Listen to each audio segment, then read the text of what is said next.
Shalom and welcome to the Israel Policy Pod. I'm Neri Zilber, a journalist based in Tel Aviv and a policy advisor to Israel Policy Forum. As promised, we have one more episode for you before the end of the year, and it's a good one. Our dear friend Milshtein is back with us to talk all things Gaza.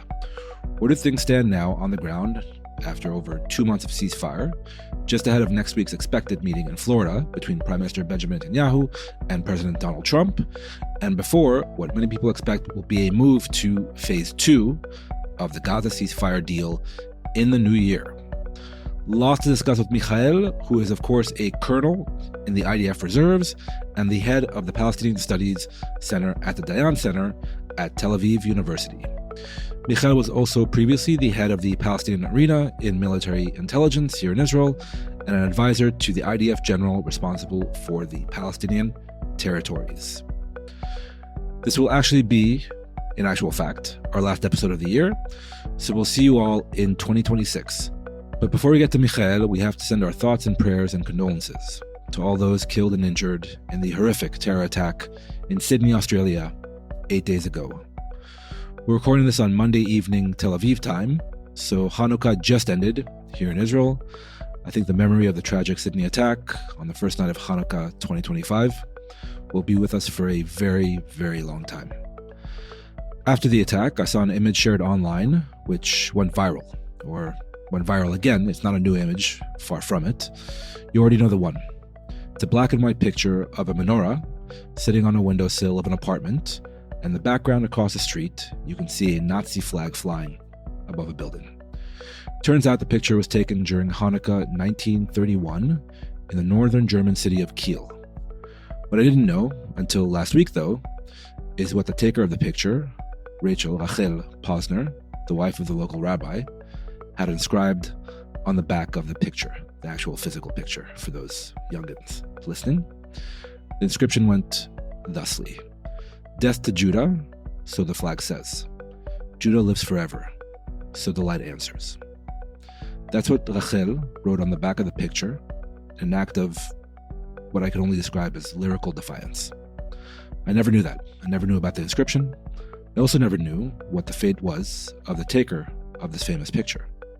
So one deep dive later, last week, I found out. Rachel Posner and her husband, Rabbi Akiva Posner, and their 3 children fled Germany in 1933 and made their way to mandatory Palestine, later on to become the future state of Israel. They, the Posners, thankfully got out and were saved, unlike millions of others who weren't so fortunate. Now, I'm telling you all of this not as a warning to come make Aliyah, far from it, believe me, but I was struck really by the second half of the story of this famous menorah picture and the Nazi flag that seldom gets told. I didn't know about it. The Posners found sanctuary when needed in the Holy Land, in the future Jewish state, when one of the most civilized and modern European states, Germany, descended into madness. And also, by the way, when much of the rest of the world barred its doors to the Jews who were desperate to find such sanctuary. So that, in a nutshell, is the promise and ideal of Israel and of Jewish self-determination, and yes, of Zionism.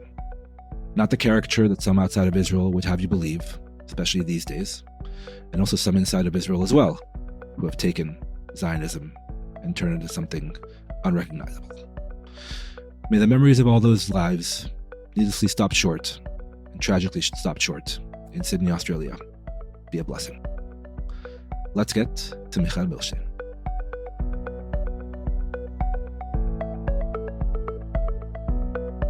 Hi, Michael. Welcome back to the podcast. Hi, Neri. Thank you for having me again. It's really our pleasure, Michael, because last time you were on was way back in August, and a lot of things have changed and perhaps may still change in the coming days and weeks. Sure. So I really wanted to focus on Gaza and to have you back on to talk mostly about Gaza, I think, especially before Bibi Netanyahu heads to Florida to meet with Donald Trump yet again early next week. And perhaps before what many people imagine to be phase 2 of the Gaza ceasefire deal. So a lot to talk about in this episode with you, Michael, and you're the perfect person to get into these issues with. But I wanted to actually take you back about 2.5 months, to look at the deal itself that ended the fighting in Gaza, at least for now. Things didn't look all that promising back in August when we were chatting. Sure. It was imminent escalation. Really, there was an operation into Gaza City in September, but really Donald Trump put an end to all of it quite suddenly. So were you surprised, number one, by the deal itself, and then number two, with the fact that we've had more or less phase one almost completed in the past, say, 2 months? Yes. And, as you mentioned, Neri, actually 2.5 months after the ceasefire started, we actually understand better what happened and what actually happened behind scenes regarding the ceasefire. And first of all, I must say that personally, I was not surprised because of the ceasefire and because of the agreement of Hamas to accept the ceasefire, because, and I will speak about it immediately, I always said that if Hamas will get a very serious guarantees about the end of the war, Hamas will not have any problem to promote a ceasefire. Mm-hmm. And, we must be frank enough, I think, Neri, to admit or to speak about two points. First of all, I do think that there is a gap regarding the Israeli narrative about the end of the war. Many people in Israel, mainly because of political considerations, they describe the end of the war as a result of Israeli military pressure, and that Hamas actually became more flexible because of this military pressure. And this is the point when I say let's be frank with ourselves and let's speak in a very clear manner. Actually, until the end of the war, Hamas didn't wave a white flag, and Hamas didn't release any hostage except Idan Alexander, which was a kind of a gesture to Donald Trump, to President Trump. The dual Israeli-American national that was taken captive. Exactly. The IDF soldier. I think it was 5 months ago. Right. And by the way, Dan Alexander already joined. He is really a hero. Rejoined he joined the IDF gang. Yeah, and it's very impressive. And there is another point that once again we need to be very frank about it. There is a gap between the declarations of both Donald Trump and Netanyahu about the end of the war and what happened on ground. Because I do remember how Hamas response to the 20 points plan of Trump looked like. It was not a big yes. It was, let's call it, very close to no. Hamas didn't mention and still insist that they will not speak about disarmament of Gaza, of themselves. And it was, from a Trump point of view, it was enough. And it was the moment when he said, okay, it's enough, we will start the agreement. And that's why I think that there is no big surprise. And of course, if we really want to understand the reality in a very accurate manner, we cannot tell ourselves all kinds of fairy tales about how successful was the campaign and that Hamas actually gave up. No, it was something else, much more complicated. And, we speak about another conception, Neri, misconception, that was created here in Israel. Many people, actually the majority here in Israel, assessed that Hamas will never give up and will never release all the hostages. They will always keep the several hostages as cards. And actually, we found out that Hamas released almost all the hostages. We still have one hostage, one Gwili, and I think it's a kind of commitment. It's about something that Israel must insist. But actually, Hamas proved that they will not put any obstacle. And I once again I said before the agreement that I will not be surprised if Hamas will release all the hostages. And once again, only if they will get serious, strong guarantees about the end of the war. And I assess, Neri, that they got it. Right. I think the Americans, via the Turks and the Qataris and the Egyptians, gave that guarantee to Hamas. No doubt. No restart of the war. But on the issue of the deal, Michael, were you surprised that Israel was able to stay in 50% of the Gaza Strip, at least for the time being, that the demand on Hamas's side wasn't for at least an almost full withdrawal? Yeah, this is, I think, when we speak about achievements or points that Hamas showed flexibility, so we can say that here there was a kind of a change, but we must also be very accurate and once again very cautious. We describe this yellow line that actually split Gaza to two as a kind of a new Berlin Wall that will stay for many years. And I'm not sure about it at all. We spoke about phase two.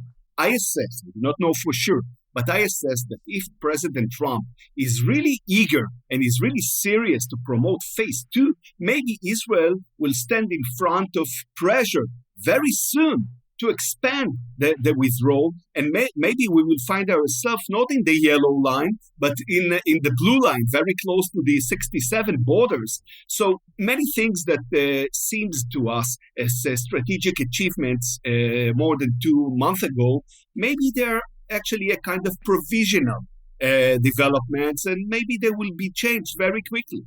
So we'll definitely get into what may happen next week in the Netanyahu-Trump summit and what may or may not happen in the phase two, including potential further IDF withdrawal from Gaza. But reading between the lines, Michael, it's a veiled criticism of a lot of what we heard here in Israel, especially by, say, right-wing analysts and media commentators and even government officials saying, we're agreeing to, quote unquote, stop the war for now, but the deal allows us to stay in Gaza forever, but we can keep hitting Hamas whenever we want, but et cetera, et cetera, et cetera. As in, the deal was framed in a very positive light from the Israeli point of view, including, we just mentioned it offline, a very prominent Netanyahu ally in the media said, oh, there will never be a phase two. So don't worry, right? This will be the status quo now forever. That's unlikely to be true. So and I agree with you, Neri. And I really think that there is a kind of fundamental problem here in Israel that we cannot, or it's very difficult for many of us to describe reality in the accurate colors. And for example, if you will insist to describe the end of the war as victory or achievement, you will not be able really to understand in a very accurate manner what is happening right now. You will not be able to promote very accurate plans, and your whole strategy will be hollow. And for example, you spoke about the end of the war. We must, for example, understand that the end of the war came almost immediately after the failed attack in Doha, in Qatar. Mm-hmm. And it was a result of this failed attack. And it was a result of American massive pressure on Israel to end the war. And, if we will still stick this argument that the attack was wonderful and it was okay, no Hamas senior figure was killed in the attack, but it was very successful, and Qatar's impact in the Middle East now is much more limited. So, it's a kind of an illusion, and we will never be able really to create a realistic strategy and to create a very fruitful, a very serious discourse between the government and the public here in Israel.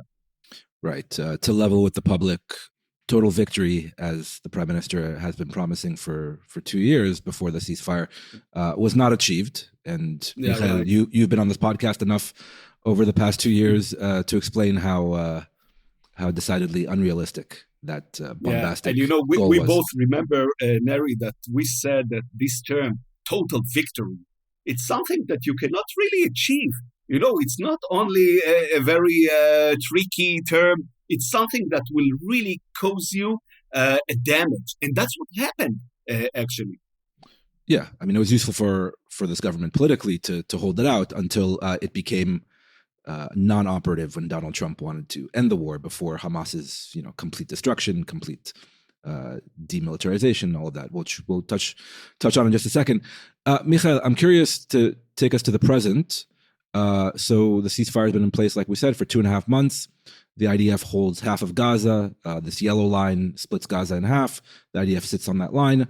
One half of Gaza, called the Green Zone, unfortunately by the Americans and others. Some call that New Gaza. That's Israeli held. Then you have the Red Zone, Old Gaza, which is very much Hamas held, and increasingly more so, I would say, since the ceasefire took effect. But I wanted to start with the Israeli held part of Gaza, New Gaza, the Green Zone. What have we been seeing now for the past 2.5 months in terms of IDF activity? Obviously, there are still ongoing Israeli strikes into Hamas-held territory. Give us a sense, really, what has been happening there before a potential phase 2. Yeah. So, actually, and I think that you described it correct, Neri. We are in a kind of a twilight zone between phase 1, which was not really ended, and as we mentioned, it is still very important to make sure that Ran Gwili will return. And actually, phase 2 is in front of us, but we're not really inside. We are not getting into phase 2. And actually, right now, there are two kinds, or let's say two situations in Gaza, the Palestinian side and the Israeli side. And here, we must speak about the data, the numbers behind the slogans and behind the terms. When we speak about the Palestinian side, 47% of Gaza territory, in this, of course, this is the territory that is being controlled by Hamas. Actually, 99.99% of the Palestinians, they live there. Actually, all the Palestinians are under Hamas control, and they are also under Hamas capability to shape their consciousness, their minds. And the rest, 43%, they are on the Israeli 53%. Control. 53%, sorry. And actually, we're speaking about almost an empty land. I mean, several thousands of Palestinians living all over there, all kind of militias, gangs, clans, of course, collaborators with Israel and their families. And, if we were all these ideas of creating a Gaza, which will look like Singapore, and the other one that will be a kind of Somalia of Mogadishu, this is a good plan. This is actually a kind of an illusion. Because right now, there are two kinds of Gaza, but one is the real one, I mean, under Hamas control, and the other one is a kind of provisional land. And as you mentioned, every day there are clashes, and every day, mainly nearby the yellow line, IDF attacks Hamas members or Hamas cells which actually trying to cross the line. So it's not a very stable ceasefire, and there is an attempt of Israel to shape the rules of the game right now. For example, the killing of Raed Said, number 2 in a Hamas military wing, almost 2 weeks ago. It was an attempt to show that Israel can commit in Gaza the same policy that we promote in Lebanon. I mean, that we attack any kind of threat or a challenge that we will identify, even if it's not a kind of a ticking bomb. So, when I'm trying right now to focus on the Palestinian side, on Hamas side, and once again, I think it's a very important point, Neri, we must say the truth. We must be frank, and we must be very accurate. Yeah. In this territory, Hamas is the prominent player. Hamas is the one who rules, who manages this area. The public sphere, of course, all the places, all the sites where consciousness is being created. I mean, mosques and media and schools, which are most of them are ruined, but Hamas actually reopened the education system and the universities. They are all held by Hamas, and there is a very important effort that Hamas promotes to actually a kind of a reconstruction of the military wing. By the way, Right Side, who was killed, he was responsible for this effort. I mean, once again, to create units, to nominate new commanders, to recruit new members. And right now, it's almost number one mission, number one target from a Hamas point of view. So, 2 years and 2 months after this war started, right now, and it's very sad to say that, but we must admit that Hamas is the one who rules, who controls the Palestinian side. Right. We have to be clear-eyed, and that's why we love to have you on, Michael. I wanted to unpack a few things there, just starting from the Israeli-held part of Gaza. So we see a continued effort to find and locate and destroy tunnels. Still, like you said, over 2 years after the war started, still tunnels. Yeah. By the way, and Neri, by the way, you mentioned tunnels. According to IDF reports, right now IDF destroyed only something between 40 to 45% of the tunnels in Gaza. So we still have a lot of work regarding this issue in Gaza. No, it's truly mind-boggling, the extent of what Hamas built there over 17 years. 17 years of rule. But the point is that this is kind of areas like Rafah, like Bet Hanun, like Sajaiya, which Israel has gone into multiple times over the past 2 years, and still tunnels are being found, tunnels are being blown up. So I think it's very important to kind of emphasize that for our listeners and viewers. But I'm curious, why the continued clashes on the yellow line between IDF and Hamas? I mean, what is Hamas trying to accomplish by getting near to the yellow line, by trying to cross the yellow line? How do you understand that as a military professional? So I assess that there are two reasons or two motives behind the Hamas efforts. First of all, maybe they are trying, to get back to all kind of military sites that they still got in the Israeli side, and to get out of them, weapons, if there is a kind of a weapon storage or a place that they know that there are still rockets or RPGs or any kind of rifles, they want to get them out. And we mentioned that Israel is trying to shape the rules of the game. So I think that Hamas also has an attempt to do that, and for example, to determine to make all kind of violations or to promote all kind of violations, and to see what will be the Israeli response for that. And right now, and I'm quite satisfied that Israel is very serious about it. I mean, every time when IDF or the Shin Bet recognize a kind of a violation, crossing the yellow line. Of course, a plan to attack Israel by rockets or by any other means, and even weapon smuggling. Israel attacks. By the way, exactly like it is being done in Lebanon against Hezbollah. Right. And this is the right thing to do.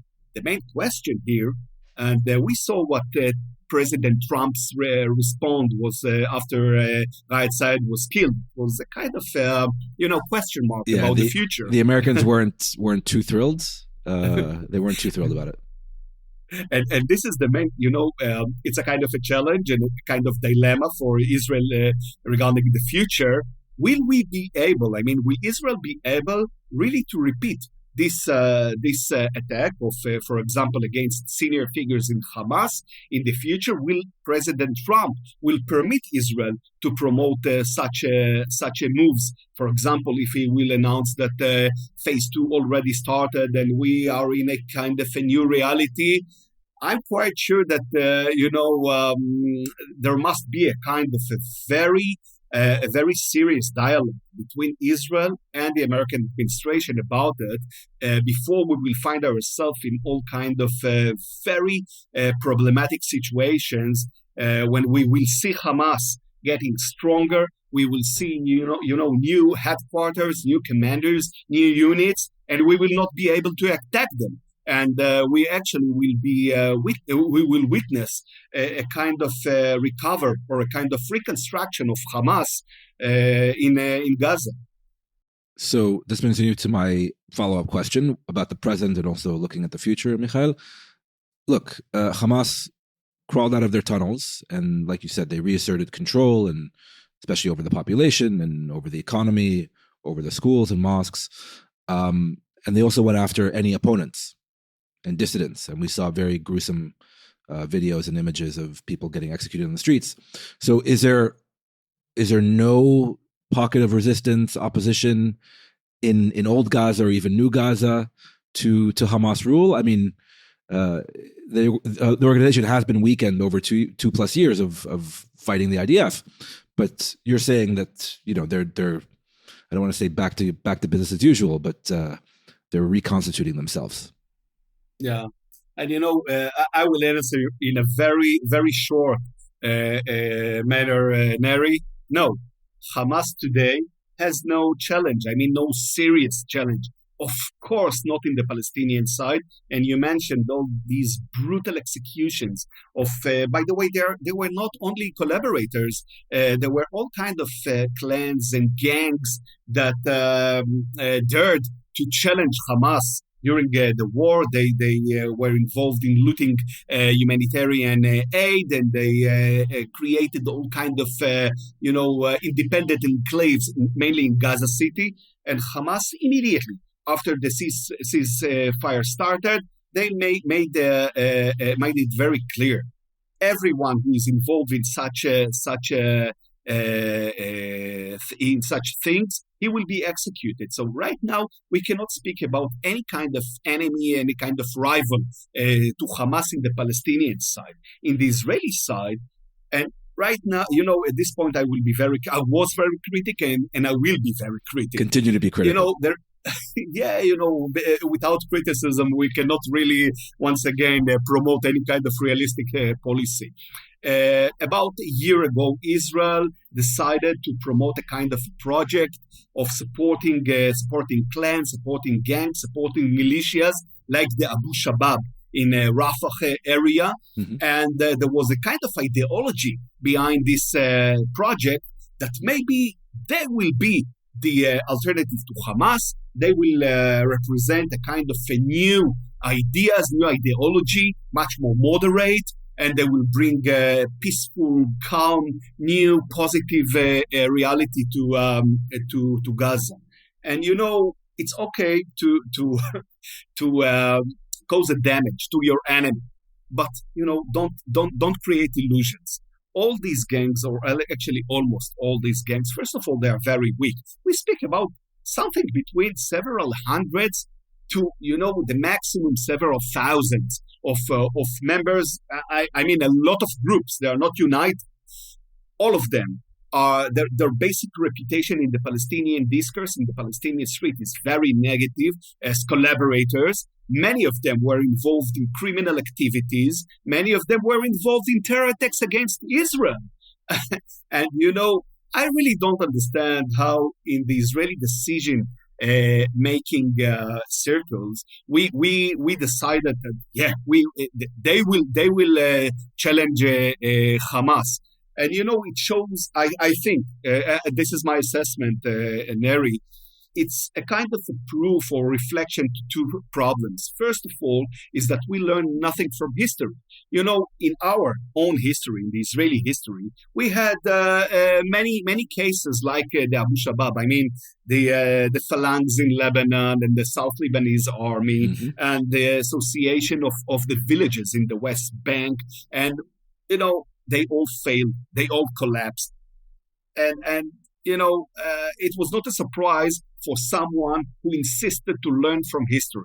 And the second thing, it seems that during the war, mainly the last year of the war, Israel actually, or the Israeli policy, relied on fantasies instead of realistic strategy. The issue with the clans, with the militias, was one of many fantasies in the Israeli strategy. We're speaking also about the GHF, the Gaza Humanitarian Foundation, collapsed totally 2 minutes after the ceasefire started. The belief that Trump's vision, or the original vision of Trump to evacuate all the Palestinians from Gaza and to create a kind of Mediterranean Riviera in Gaza. So there are many people in Israel who still believe that, it's very likely to implement this idea and the humanitarian city. And, I think, Neri, that in a deeper manner, it showed, or it's a kind of a reflection of the fact that the basic failures, the roots of the failure of October the 7th was never investigated. I mean, there was no commission of inquiry. And if you will not really understand what were the roots of the failure, you will repeat these failures, you will copy them, and you will find yourself once again in new disasters. And I think that if you will check carefully and analyze the roots of the new failures, I mean the gangs and the militias and the GHF and the humanitarian city, you will see that many of them are exactly like the roots of October the 7th.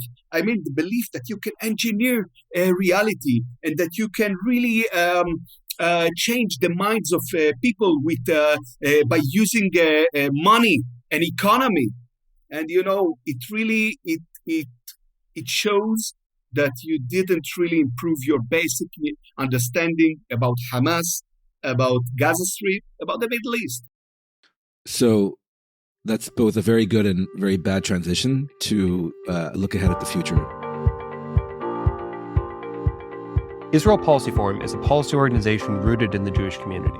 Our mission is to build support for a secure, Jewish, democratic Israel through a viable resolution to the Israeli-Palestinian conflict, advancing pragmatic U.S. policy towards the conflict, U.S.-Israel relations, and regional diplomacy among policymakers and community leaders. We promote policy measures endorsed by credible security experts, develop analysis and commentary, and convene programs that engage and educate leaders across the political, denominational, and generational spectrums. Our Young Professionals Initiative, IPF at Teen, works to elevate the discourse among next-generation leaders by building community and facilitating engaging programs related to Israeli-Palestinian affairs. To learn more about our work, visit us online at israelpolicyforum.org and follow us on social media. If you rely on Israel Policy Forum for credible and nuanced analysis, please make a tax-deductible gift today at ipf.li/supportthepod or at the Support the Show link in the show notes.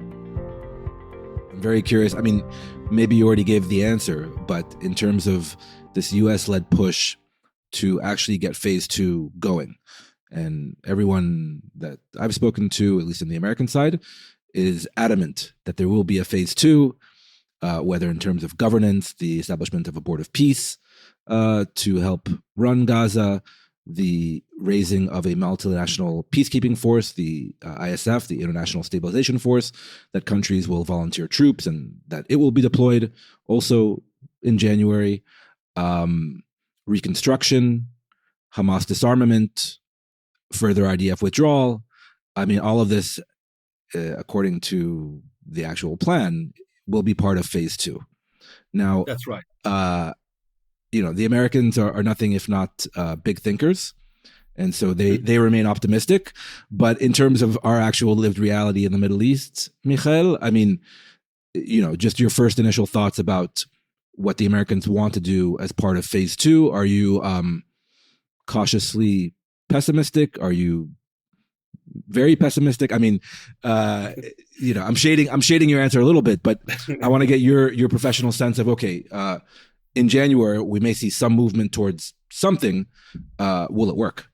So, instead of being pessimistic or very pessimistic, I would try to be realistic. Okay. The only one who will decide if there will be phase 2 or if phase 1 ended and we're getting into phase 2 is Donald Trump. And we all already understood that sometimes the way that he understands reality is quite different from the Israeli way. I mean, right now I think that you cannot hide it. There is a gap between the Israeli and the American stand regarding the future of Gaza.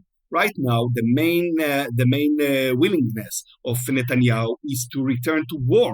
I mean, if there was a kind of a green light from Donald Trump, I think that yesterday, he would return to war, and maybe even as Smotrich, the minister here in Israel, or Ben-Gvir, they still preach to occupy all Gaza, to annex many parts of Gaza. This is their basic wish. But on the other side, the Americans, I mean, Donald Trump, he is eager to show an achievement, historical, strategic achievement. And for example, there were a lot of gaps in this situation. We mentioned before, Neri, that even after Hamas answered or sent their response to Donald Trump and said we will never give up our weapons, Donald Trump said it's enough for me. We will continue. We will promote the ceasefire. Yeah. There were many other violations of this during the ceasefire. I mean, 3 IDF soldiers were killed in clashes inside Gaza, in Rafah area. And Donald Trump, I mean, the president of the United States, said no. It's not the end of the ceasefire. We will continue. There were several problems, but we will take care of them. And right now, I think that we here in Israel need to understand that once again, the Americans are eager. I mean, the American administration is eager to promote phase 2, even if there will be a lot of gaps and a lot of problems. For example, when we speak about the international forces that will be that are planned to be deployed in Gaza, so the basic image was divisions and thousands of soldiers chasing after Hamas, getting into the tunnels, taking the weapons, killing them. No, it won't happen. Maybe there will be, much more limited units. The main problem, by the way, is what if some of these units will be Turkish? Turkey right now, Erdogan declares about it almost 2 or 3 months. He's ready to send his soldiers to Turkey, to Gaza. And, Netanyahu described this issue as a red line. But I didn't hear the American administration repeat this Israeli argument. I mean, it's a kind of an open case, a kind of a question mark. Regarding the disarmament of Hamas, I think that this is, the most complicated, even an obstacle. Right now, and you only need to hear what Hamas leaders say on public. And they declare in a very clear manner, we will never give up the weapons. And here, there is a kind of a trick. I mean, those who are maybe affiliated with Hamas, like Turkey and like Qatar, but also Egypt, they are trying to find a compromise. They want to preserve the ceasefire, right. And they are trying to create a kind of a new equation. We will not, or I heard several ministers of both Turkey, Qatar, and Egypt last week, and they said, listen, it's impossible to convince Hamas to give up their weapons. It won't happen. But we can convince them to give up the heavy weapons, which means rockets, maybe drones, and by the way, they almost don't have it anymore. Right. And they will be able to keep the other weapons, rifles, pistols, grenades. And Hamas didn't say no.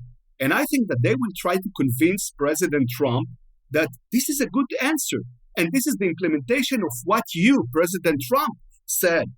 And there is another point, the third one, and this is the establishment of a local government in Gaza. And this point is, from Hamas' point of view, there is no problem at all. They already announced that they are ready to accept any kind of a new regime in Gaza, Palestinian one, of course, and they will not be a part of that.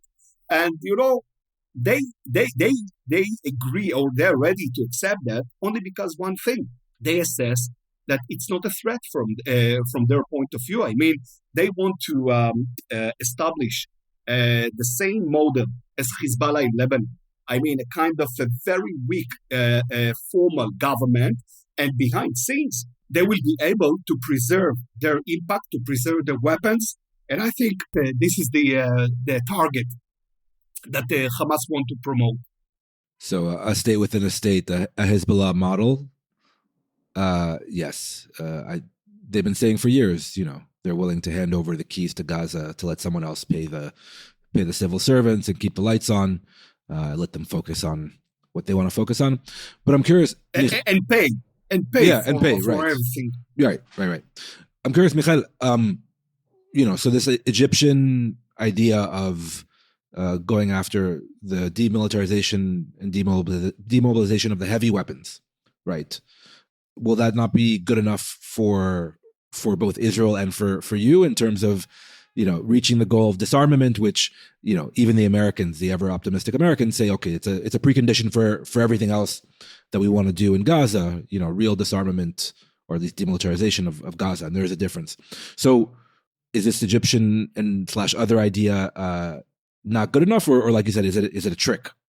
We said actually since the beginning of the war, Neri, that, we always want to be realistic. And we do understand that almost since the beginning of the war, Israel stands in front of a T-junction with only two options.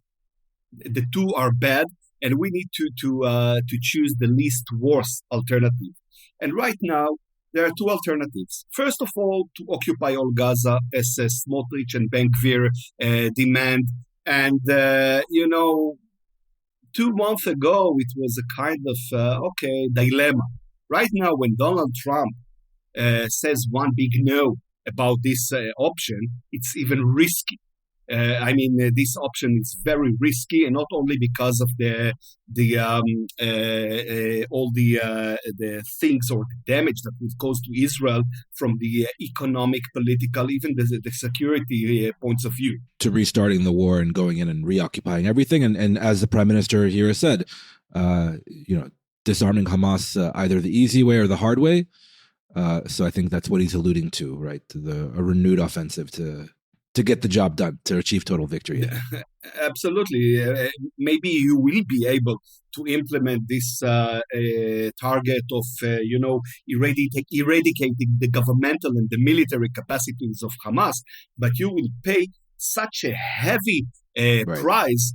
So I'm not sure it's really worth it. And the other option, and I'm full of question marks, and I will be very cautious about it. Of course, it's not the ideal, not kind of utopic solution, is to accept phase 2, which will rely on the Egyptian ideas and of governmental, a new government. Which, let's be honest, it will be a kind of cosmetic cover, and Hamas actually will be able to stay and to even to be powerful in Gaza.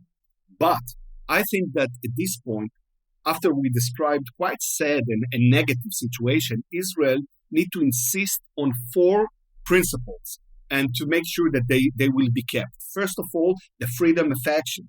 That Israel, exactly like in Lebanon, will be able to attack any kind of threat, and not only taking bombs. And I think that the killing of Riot Side 2 weeks ago was a very good example for that. I think that Israel must insist that mainly American forces will control Philadelphia Road, the borderline between Gaza and Sinai.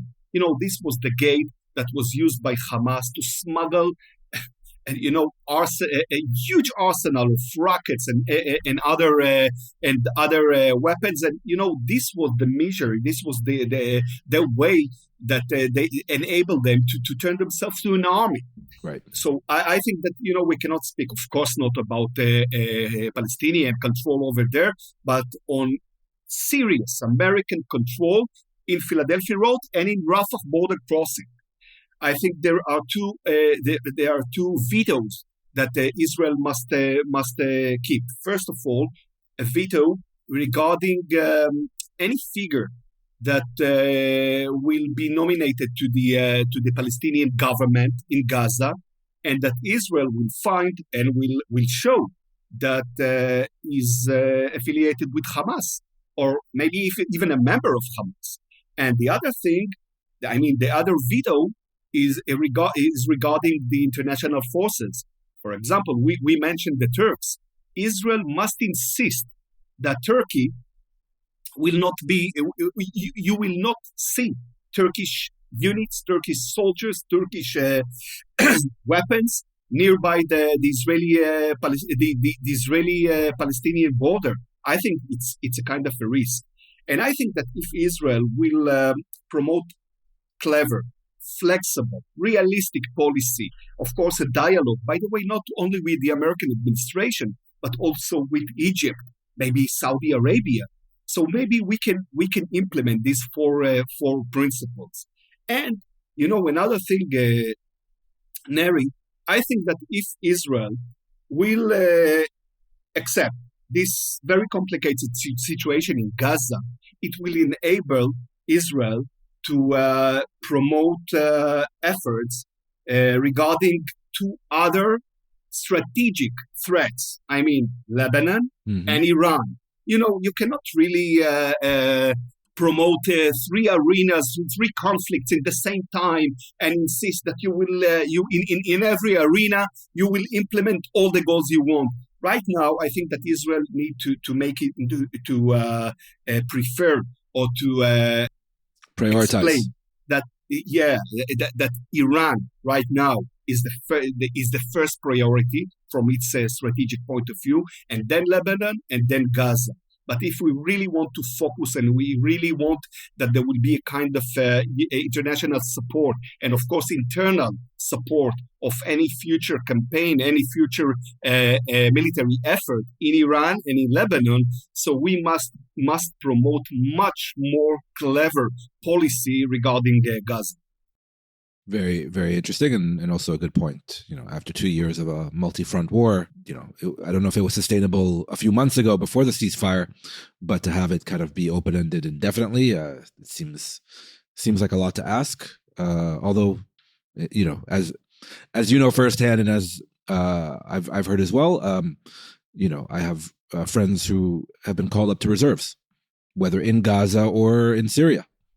Still, so the war isn't over for them or their families. No, it seems to me, I always describe it, Neri, as a kind of a roller coaster here. The life in Israel, like a roller coaster which never stops. Every day there is a new surprise, a new drama. So it seems that we're even not close to the end of all these things. But once again, and this is my personal opinion, Neri, it's better to be realistic and sometimes to be very flexible than to be just and to demand that in every place and in every time you will implement all the goals you want. As we saw, sometimes it's only illusions. Right. Only illusions. And also sometimes purposefully put out there as illusions for public consumption, whether here in Israel or in other places, in terms of what's either happening on the ground or what's been achieved. No need to expand on that, but I'm curious, Michael, in the vetoes that you listed, there's one veto that we've heard consistently from this Israeli government about any future post-war arrangement for Gaza. And that's a veto over any role for the Palestinian Authority in Gaza. Do you see that continuing to be the case? Because, as you know, as maybe our listeners and viewers are also aware, the veto of the Israeli government over any PA role is a major impediment, a major bottleneck for greater Arab involvement in, say, reconstruction or the international peacekeeping force. And yet, so far, Netanyahu seems to actually be holding to that line. Do you see him bending at all? We must once again admit, Neri, that Israel and Netanyahu, they are not the one who decide about, for example, future involvement of the PA in Gaza. the one who really decide about it. And of course, it will be a dialogue, and of course, there will be a kind of a discourse between the sides. It is Donald Trump. And, we learned during the last 2 months that sometimes President Trump is taking care about American interests. And there is, there were several people here in Israel who created the misconception, a new one, that Donald Trump will permit Israel to do everything. Right. And we saw several times regarding the Palestinian issue that, for example, President Trump said one big no about the ideas of annexation in the West Bank. He also, when he presented his 20 points plan in the UN Security Council, he spoke about Palestinian state. He spoke about paving the way to Palestinian state. And, we see that there are several gaps, maybe, by the way, growing gaps between the American administration and the relations between Washington and the Arab world and Israel. And I'm quite sure that, as you mentioned, Netanyahu, he said no to Hamas and no to Abu Mazen. Mahmoud Abbas, yeah. But maybe President Trump will be convinced by the Saudis, by the Egyptians, that a positive future scenario in Gaza must rely on the PA. And I think that it will be one big dilemma. And I think that, if President Trump will push this idea strong enough, I think that Israel will have to accept that. Maybe there will be all kind of tricky ways to describe local government with a symbolic relation to the PA or things like that. But finally, and I think that and personally, this is my opinion, it should be Israeli interest to push the PA to Gaza. I'm not naive. I really don't think that Abu Mazen is capable to solve all the problems of Gaza. By the way, he barely controls the West Bank. But symbolically, it would be very good to promote such a new alternative in Gaza, instead of the clans, instead of the militias, instead of the vacuum that many people in Israel spoke about. And of course, it's better than Hamas. Yeah. I think you told me way back when, Michael, that essentially there are only two kinds of affiliations in Gaza. You're either Hamas or Fatah. Fatah is the movement that controls the Palestinian Authority. Very few others. The ruling party, actually. Yeah, the ruling party. And very few others are independents. And yes, it would solve a lot of diplomatic headaches in terms of post-war Gaza, but it would cause Netanyahu a lot of domestic political headaches. I think looking ahead to next month, I think the biggest challenges for Netanyahu in terms of his own political position here in Israel, number one, further withdrawal of the IDF, because he's promised a robust Israeli presence in Gaza forever, and that may not be the case, as we discussed before, and any role for the PA, because he's been adamant for 2 years, or over 2 years, that no Hamas and no Abbas. On those two issues, I'm going to be watching what happens in Mar-a-Lago very closely early next week. Michael, before we leave, I wanted to actually talk about the Lebanon front with you.